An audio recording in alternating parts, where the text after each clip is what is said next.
தந்தை சொல்மிக்க மந்திரம். அம்மா அப்பா தான் கண்கண்ட தெய்வம். எல்லாரும் சொல்லுவாங்க கோயில போய் சாமியை கும்பிடு எல்லாமே நல்லதாவே நடக்கும் அப்படின்வாங்க.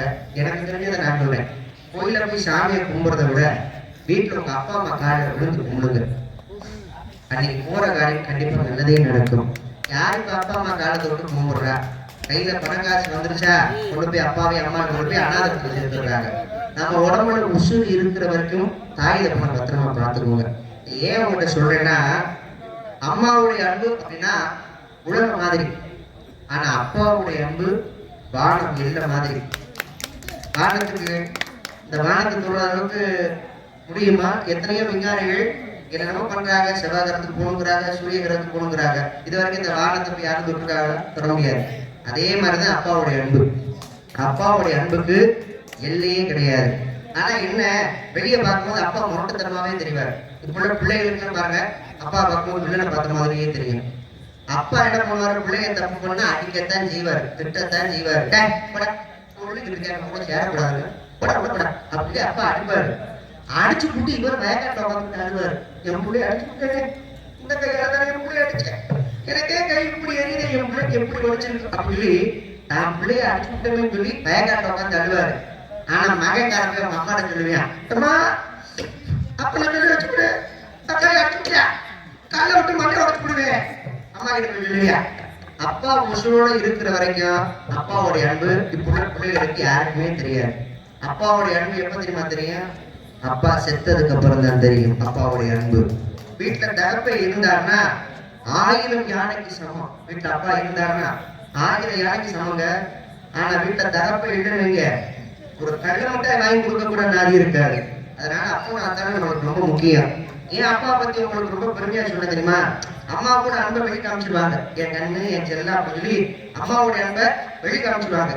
ஆனா அப்பா அன்பை வெளி காட்டவே மாட்டார், அன்பை மனசுக்குள்ளேயே தான் வச்சிருப்பாரு. என் பிள்ளை எங்க போறேன், என்ன பண்ணியா, யார் கூட சேர்றியா, இவன் கூட சேரல அப்படிங்கிறத கண்டாடிச்சுக்கிட்டே இருப்பாரு அப்பா.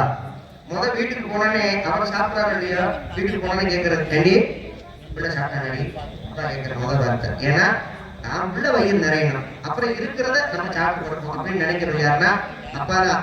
இது வெளிநாட்டுல நடந்த ஒரு உண்மையான சம்பவம்.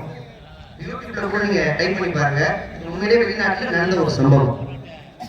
அப்பாவுடைய அன்பு எப்படிப்பட்ட அன்புங்கிறத அதை பார்த்துதான் நானே தெரிஞ்சுக்கிட்டேன்.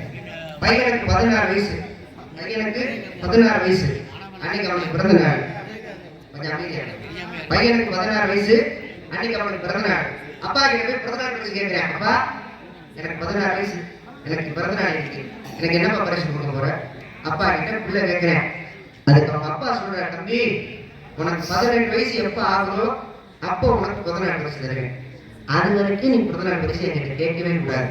அப்படின்னா பிள்ளை நினைச்சிட்டேன், ஒருவேளை அப்பா நமக்காக பிரம்மாண்டமா ஏதோ பரிசு வாங்கி தர போறாரு அப்படியே அப்பா வாங்கி கொடுப்பாரு நம்பிக்கை பேசாம விட்டேன். பையனுக்கு 17 வயசு ஆயிடுச்சு. ஆனா அது உடம்புல ஒரு சின்ன பிரச்சனை, சின்ன பிரச்சனை பெரிய பிரச்சனை, இதயத்துல ஓட்டை. ஆஸ்பத்திரி சேர்த்திருக்காங்க. டாக்டர் சொல்றாரு, சார் நீ பாருங்க உங்க பையனுக்கு இதயத்துல ஓட்டை இருக்கு, உங்க பையனை காப்பாற்ற முடியாது, மிஞ்சி போனா 3 மாசமோ 2 மாசமோ அது வரைக்கும் உயிரோட இருப்பாரு. உங்க பிள்ளைக்கு என்ன வேணுமோ ஏது வேணுமோ வாங்கி கொடுத்து அழகு பாருங்க, அதுக்கு மேல கடவுள் அடுக்கிறது கூட ஒரு பிள்ளை படிக்கலாம் அப்படின்னு டாக்டர் கிட்டாரு. இந்த விஷயம் பையனுக்கு தெரிஞ்சு போச்சு. அப்பா சொல்றேன், அப்பா 16 வயசு ஆகும்போது உங்ககிட்ட பிறந்த நாள் பரிசு கேட்டேன், எனக்கு எப்போ 18 வயசு ஆகுமோ அப்பதான் பிறந்த நாள் பரிசு வாங்கி தருவேன் நீ சொன்னேன், அது வரைக்கும் நான் உயிரோட இருக்க மாட்டேன். ஏன்னா டாக்டர் 2 மாசம் எனக்கு பெரு கொடுத்தாரு, வயசு 17 வயசு ஆயிடுச்சு. அதனால எனக்கு 18 வயசுல தரக்கூடிய பிறந்த நாள் பரிசை இப்பவே கொடுத்துருப்பா, ஆசைத்துக்கு நான் பார்த்துக்கிறேன், ஆசைத்துக்கு அதை நான் அனுபவிச்சுக்கிறேன் அப்படின்னு சொல்லும் பொழுது மனசுல எவ்வளவு கவலைகள் துக்கம் இருந்தாலும் அதை பிள்ளை முன்னால காட்டாம அப்பா சொல்றாரு பாருங்க, உனக்கு ஒண்ணு ஆகாத, நான் இருக்கிற வரைக்கும் உன்னை சாக விட்டுவேனா, உனக்கு ஒண்ணு ஆகாது. அப்பா உனக்கு என்ன வாக்கு கொடுத்தேன், 18 வயசு ஆகும்போது உனக்கு பிறந்த நாள் பரிசு தரேன்னு உனக்கு வாக்கு கொடுத்துருக்கேன், அந்த வாக்கை நான் காப்பாத்துவேன், நல்லபடியா பணமா வீட்டுக்கு வர அப்படி அப்பா சொல்லிட்டு போயிட்டார். 1 வருஷம் அந்த மருத்துவமனையில இருந்து வைத்தியம்லாம் முடிஞ்சதுக்கு அப்புறம் பிள்ளை குணமாயிட்டான். 18 வயசு ஆயிடுச்சு. வீட்டுக்கு போறேன். வீட்டுக்கு போனா அவங்க அப்பா செத்து கிடக்குறாரு. அவருக்கு தரமாற்ற ஒரு கடிதம் எழுதி வச்சு, அவர் கைப்பட ஒரு கடிதம் எழுதி வச்சு அவங்க அப்பா செத்து கிடக்குறாரு. அந்த கடிதத்தை எடுத்து அந்த பையன் படிச்சு பார்க்கிறான். அவங்க அப்பா எழுதியிருக்காரு, அன்புள்ள மகனுக்கு இனிய பிறந்த நாள் நல்வாழ்த்துக்கள். 18 வயசு ஆகும்போது அப்பா உனக்கு பிறந்த நாள் பரிசு தரேன்னு சொல்லியிருந்தேன், அது என்ன பரிசுன்னு உனக்கு தெரியாது, இப்ப சொல்றேன். அந்த பிறந்த நாள் பரிசு எது தெரியுமா? என் இதயத்தை தாண்ட உனக்கு பிறந்தநாள் பரிசா கொடுத்துருக்கேன் அப்பா. நான் இறந்தாலும் இந்த மண்ணில் நீ வாழ வேண்டும். இனிய பிறந்தநாளை வாழ்த்துக்கிறேன் அப்படின்னு தன் இதயத்தையே கொடுத்தவர் யாருன்னா அப்பா தான். இது உண்மையிலே நடந்த சம்பவம். அப்பேற்பட்ட ஒரு உன்னதமான தெய்வம் யாருன்னா நம்ம சொந்த அப்பா நாட்டாங்க. தாய் நம்ம பத்திரமா பார்த்துக்கோங்க.